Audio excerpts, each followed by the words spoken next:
अस्सलाम वालेकुम दोस्तों, मेरा नाम है उसामा रशीद और आप लोग देख रहे हैं YouTube channel infotech hub.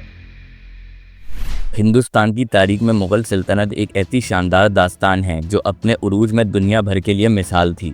Babar से लेकर अकबर और औरंगज़ेब तक ये सल्तनत अपने वक्त की सबसे बड़ी क़ुव्वत थी। उन्होंने सिर्फ फ़ौज से नहीं बल्कि सियासत, तहज़ीब और इंसाफ के ज़रिए हिंदुस्तान को जोड़ा। लेकिन वक्त बदलता गया और हुकूमत कमज़ोर होती गई, और इसी कमज़ोरी का फ़ायदा उठाकर अंग्रेज़, जो पहले सिर्फ समंदरी रास्तों से ताजिर बनकर आए थे, आहिस्ता आहिस्ता हुक्मरान बन गए। मुग़ल सल्तनत की बुनियाद बाबर ने 1526 में पानीपत की पहली जंग के बाद रखी। उसके बाद हुमायूं, फिर अकबर, जहांगीर, शाहजहां और औरंगज़ेब जैसे हुक्मरान आए। इनमें से ख़ास तौर पर अकबर और औरंगज़ेब ने सल्तनत को इतना मजबूत किया कि पूरा हिंदुस्तान उनके कदमों में था। अकबर के दौर में सियासत और तहज़ीब का नया रंग उभर के सामने आया। उसने हिंदू और मुसलमान रियासतों को अपने अदल और सियासत से जोड़ा। शाहजहां का दौर इमारतों और शान शौकत का दौर था। औरंगज़ेब का दौर मजबूती का दौर था। औरंगज़ेब के बाद मुग़ल सल्तनत में वो ताकत ना रही। उसके बाद जो हुक्मरान आए वो ज़्यादा देर तक सल्तनत को मजबूत ना कर सके। यहाँ से मुग़ल सल्तनत की कमज़ोरी शुरू होती है। महलों में ऐश व इशरत का सिलसिला बढ़ता गया। वज़ीरों और उमराओं की सियासत और आपस की नफ़रत ने सल्तनत को अंदर से कमज़ोर कर दिया। इस दौरान एक नया तूफ़ान समंदर के रास्तों से हिंदुस्तान की तरफ बढ़ता रहा। ये थे अंग्रेज़, जो असल में एक तिजारती कंपनी के तौर पर यहाँ आए थे। ईस्ट इंडिया कंपनी का क़याम 1600 में हुआ था। इसका मकसद तिजारत नहीं था। असल में तिजारत के साथ साथ इन्होंने हिंदुस्तान का मुकम्मल नक्शा समझना शुरू किया। पहले वो सूरज-उद-दीन जहांगीर के दौर में आए। उन्होंने अपने लिए तिजारत की इजाज़त ली। मुग़ल सल्तनत के दौर में ये अंग्रेज़ सिर्फ समंदर के किनारे ही अपने गोदाम बनाते, मसाले, कपड़े और चाय खरीदते और यूरोप ले जाते।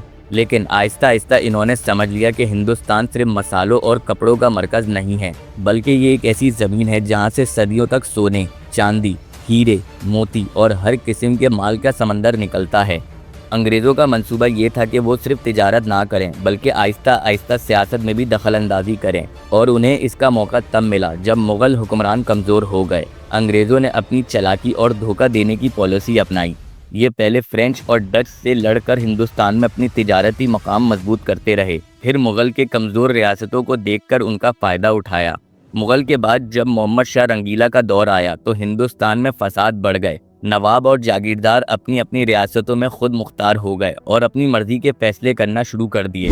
बंगाल एक नहायत दौलतमंद और ज़रख़ेज़ इलाका था, जहां नवाब सिराजुद्दौला हुक्मरान था। वो ज़ाहिरी तौर पर अपने आप को मुग़ल बादशाह का ताबेदार मानता था, लेकिन असल में अपनी मर्जी का हुक्मरान था। इसी दौरान अंग्रेज़ों ने उसके खिलाफ एक ऐसी साजिश रची जिसने हिंदुस्तान की तारीख का रुख बदल दिया। प्लासी की जंग 1757 में हुई। ये जंग असल में सिराजुद्दौला और अंग्रेज़ों के दरमियान थी। अंग्रेज़ों के साथ रॉबर्ट क्लाइव था, जो ईस्ट इंडिया कंपनी का फौजी अफसर था।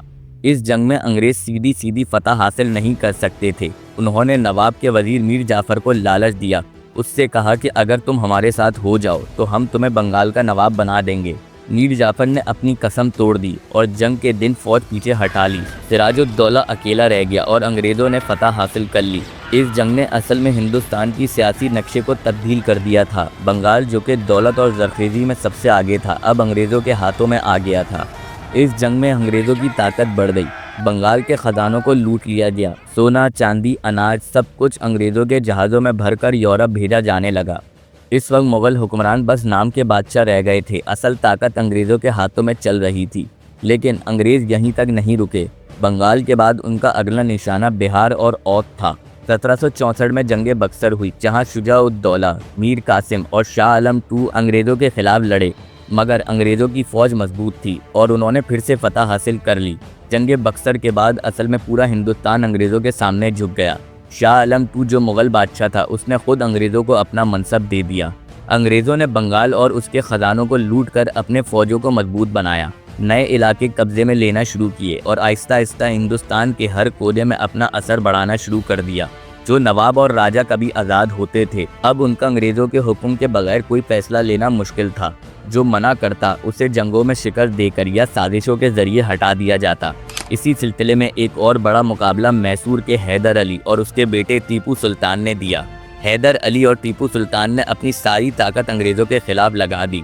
टीपू सुल्तान ने यूरोप के मुल्कों से हथियार लेने की कोशिश करी, नए तरीके अपनाए और अंग्रेज़ों के सामने दीवार बनकर खड़ा हो गया।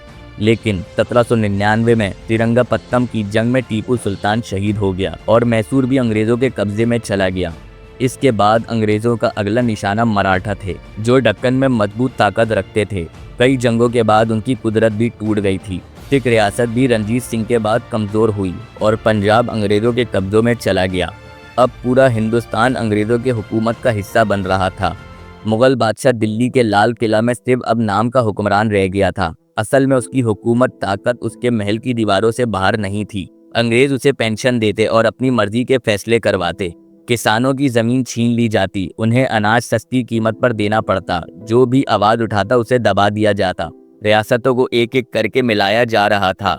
अवध का नवाब वाजिद अली शाह को भी हटाकर उसकी रियासत अंग्रेजों ने अपनी हुकूमत में ले ली थी। ये सब देखकर लोगों के अंदर नफरत उभरने लगी। सिपाही जो अंग्रेजों की फौज में भर्ती थे, वो भी उनसे नफरत करने लगे, क्योंकि उन्हें गैर इंसाफियों का सामना करना पड़ता था। 1857 में वो नफरत एक ऐसी तूफान में बदल गई जो जंग आज़ादी के नाम से याद रखा जाता है। अंग्रेजों ने अपनी सिपाहियों को नई बंदूकें दी, जिनके साथ ऐसे कारतूस मिले थे जिन पर चर्बी लगी होती थी। खबर फैल गई कि इस चर्बी में सुअर और गाय की चर्बी इस्तेमाल होती है। ये बात हिंदू और मुसलमान दोनों के लिए दीन और धर्म का मसला बन गई। गोली चलाने से पहले सिपाहियों को दांतों से कारतूस फाड़ना पड़ता था और इस अमल को लोगों ने अपनी अकीदत और गैरत का खिलाफ समझा। ये खबर बिजली की तरह पूरे फौजों में फैल गई। मेरठ से बगावत शुरू हुई। सिपाही अंग्रेजों के खिलाफ उठ खड़े हुए और ये आग आहिस्ता आहिस्ता पूरे हिंदुस्तान में फैल गई। बगावत करने वालों ने दिल्ली की तरफ रुख किया और मुगल बादशाह बहादुर शाह जफर को अपना रहनुमा बनाया। बहादुर शाह जफर, जो बहुत बुढ़ा और कमजोर था, उसने जिम्मेदारी उठाई। दिल्ली में जंग हुई। लखनऊ और कानपुर में लोगों ने अंग्रेजों के खिलाफ खुद को कुर्बान किया। पूरा मुल्क अंग्रेजों के खिलाफ एक आवाज बन गया। लेकिन अंग्रेजों की फौज और उनकी साजिश बहुत मजबूत थी। उनके पास हथियार ज्यादा थे, फौज ताकतवर थी और कुछ गद्दार उनकी मदद कर रहे थे। जंग दबा दी गई। कानपुर में खून का समंदर बह गया। शाह जफर को कैद कर रंगून भेज दिया गया, जहां उसने अपनी जिंदगी के आखिरी दिन गुर्बत और उदासी में गुजारे। 1857 की जंग के बाद अंग्रेजों ने ईस्ट इंडिया कंपनी का दौर खत्म करके हिंदुस्तान पर सीधा सीधा अपनी हुकूमत कायम कर ली। अब हिंदुस्तान का बादशाह लंदन में बैठने वाली एक अंग्रेज मलका थी। मुगल सल्तनत, जो कभी दुनिया की सबसे बड़ी कुदरत था, अब उसका नामो निशान मिट गया था। हिंदुस्तान के लोग गुलामी के दिनों में दाखिल हो गए, जो तकरीबन एक सदी तक चला। अगर आप लोगों को हमारी ये वीडियो पसंद आई हो तो लाजमी हमारे चैनल को सब्सक्राइब कर दें। अभी के लिए हमें दें इजाज़त। अपना बहुत सारा ख्याल रखिएगा। अल्लाह हाफिज़।